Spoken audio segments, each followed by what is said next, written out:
croissance qui reste autour de 3,4%, reste faible, bien qu'il soit résilient, parce que les perspectives pour l'année 2025-2024, c'est autour de 3,5%. Nous sommes dans les marges de la croissance mondiale. Et elle est résiliente, mais elle demeure faible.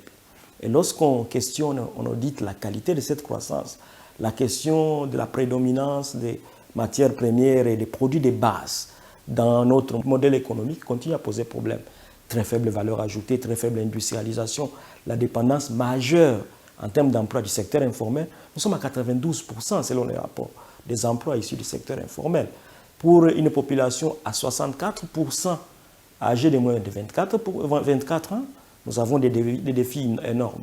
Si nous devons créer des emplois décents en dehors du secteur informel, dont on va dire 50% viennent du secteur agricole, si on doit créer des emplois décents, il faut industrialiser. S'il faut industrialiser, il faut innover. Innover, c'est produire mieux et plus avec moins.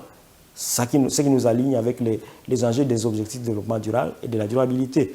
Mais aussi, il faut bouger les frontières des capacités et des possibilités de production à travers une meilleure promotion de la recherche et développement, à travers une meilleure protection des innovations par le respect et la protection des droits des propriétés, mais aussi à travers le renforcement des capacités des institutions de protection des innovations, ARSO et les autres.